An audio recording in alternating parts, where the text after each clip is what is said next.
called the Mahalwari system. The company government entered into an agreement that is called the level of Mahals. Mahal means taluk. Remember children? Mahal means taluk. And this, again, what is the motto of the system? To collect the tax. That is called the land tax. The places like Uttar Pradesh and many part of Madhya Pradesh, Punjab and Delhi. And who are the people to introduce? That is R.M. Bird and James Thomson. These are the two people implemented this Mahalwari system. And in this, the big and small zamindars are the part of the system. Since the company officials, they fix some land tax. That is expected on the production, what the farmer produces, whatever he cultivate, on that basis a person should collect the tax here. And here many zamindars has to lose their ownership of the lands because it affected in natural disaster, so they were not able to cultivate the crops here, so that was a completely loss for farmers, as well as the zamindars became a failure to collect the land tax from farmers. And the marginal farmers and agricultural laborers, who are the people to depend on these zamindars, so they were completely angry on the zamindars. After the natural disasters also, the people are forcing them to pay the land tax for the company. So next let us see about Rohitwari system. What is this Rohitwari system? This Rohitwari system, it was introduced by Alexander Reid on the region called Baramahal region in the year 1792. Just he introduced, but it didn't start to work.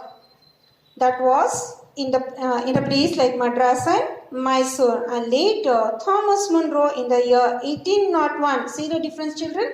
1792, Alexander Reid implemented to the region of Madras and Mysore. And later in the year 1801, Thomas Munro, he started to continue this act. He introduced this act here, brought this act to work. This system, that is both the farmer and the company are directly linked. So here no zamindar, it is completely a farmer and British. The tiller of the land was recognized as the owner of the land. Yes, the title farmer, you are the owner of the land here because you are the production, you will produce the crops here. And the owner had to pay 50% of the produced land tax. Yes, the company explained for the farmer that whatever you cultivate, 50% of that you are going to pay as a land tax to British government. The land tax had 30 years tenure, so they gave the duration period also. You can take 30 years to pay your tax. In between, if they are not able to cultivate, they depend on certain and uncertain rain, and also they are the people to borrow the money, right? Seeing all this one, so they said you are supposed to continue, you are supposed to pay the tax, so the tenure is given for you as 30 years. And the small farmers were given a land ownership. The farmers, they know the cultivation, but they don't have a land here. So they are given a land to work and cultivate the crops here. And in this, they were subjected more suffering due to heavy land taxes. So during that period, from a small marginal tax to a heavy tax were given by the Britishers to pay a tax compulsory for the company. And in this, the farmers had to borrow the money. So these farmers had to borrow the money from the money lenders by indigenous banks. So they had to give some other something on that basis. They were able to get the money. They had to sell their lands. They don't have any choice. So they are supposed to sell their lands. And later they had to work on the land as taking a rent on that land. And if they failure to pay the loans, so they are going to completely lose their lands here. And this company, the British company, they claimed that the new system, yes, this was working for the British people, where the farmer failed to pay the loan, as well as if he failed to pay the loan, the land comes under to the Britishers. So they are the successful, so they are the people to achieve the high financial interest. And the irony was that the farmers had to lose their land. That was a main effect during their period. Now let us see what are the impact of the British land tax system. A new class of zamindar that was exploited the farmers were created. Yes, zamindars are the people where they tortured this farmers. And the farmers are the people exploited by the zamindars became landless. So if they are not able to pay the tax, so the land, they are supposed to lose their land ownership on the land. Yeah, and that land went to zamindars, and zamindar will hand over to company, British company. The land became a commodity. Yes, it became one of the most commodity during the British period. Loans could not raise by mortgaging. So in the sense they are not supposed to, if they take for the rent also, they are not supposed to pay the money. It was very difficult for the farmers here. And many zamindars, where they had a mortgage of the lands, they had to pay a land tax. So these zamindars, they are taken a land and they are given the farmers to work on the basis of mortgage lease system. So if they are failures, so these zamindars are the people they had to answer for the company. Why this happens? So the zamindars had to pay a huge tax for company. The agriculture sector became one of the most commercialized, where the farmers started to cultivate the crops here, the raw materials they needed for industry. So that was to the England. And the money lenders became strong here. So during that period, the farmers, they are in need of money. The money lenders are the people, whatever the things they have, either animal or land or whatever, so they are supposed to debt it, and they are going to get the money, and high amount of interest were collected from the farmers.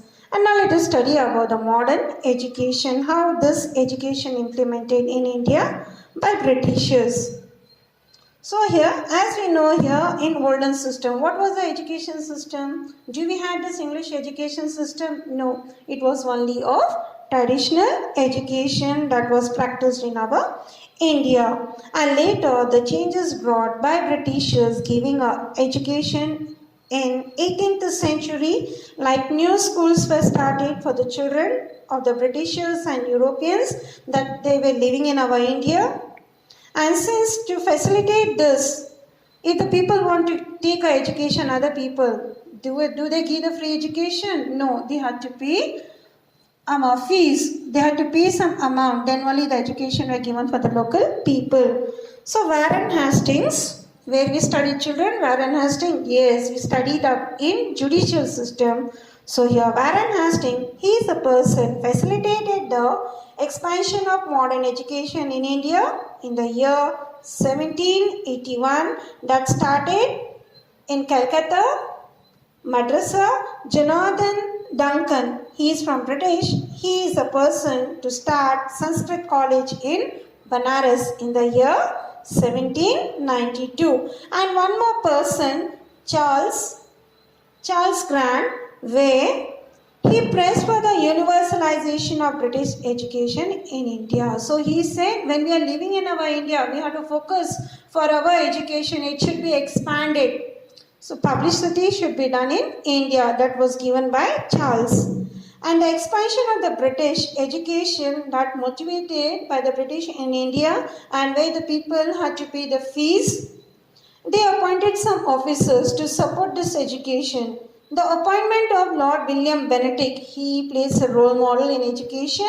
In the year 1828, as the Governor of India, Bentinck, he appointed Macaulay as a member of government. In the sense here, Lord William Bentinck, he was the head of the education. Under him, he appointed one more person called Macaulay as a member of Governor General Executive Committee. So he is the person to head all the meetings on education, to report on the education, and the chairman of the committee on education. So the whole in charge was given to Macaulay. And he has to submit a memorandum to the Britishers in the year 1835, that is of modern education, how it is working and benefit for the people. And this policy aimed for the creation of a new class of Indians, and in that Indian that brought in very good intelligence by the Britishers, opinion and taste. It worked. Macaulay's and Charles Warding's word, and many Indians also wanted to study this Western education, English education. English medium in India, learning system that was started in 1830. And another development that is called the university, the Governor General Lord Dalhousie. Lord Dalhousie, he established a university in Calcutta, Bombay and Madras. And Charles Wood, a commission in 1854 that was started and universalized in India. Yes, it spread to whole India about the English education. So what are the impact of the British education in India? How they wanted to expand and how they motivated Indians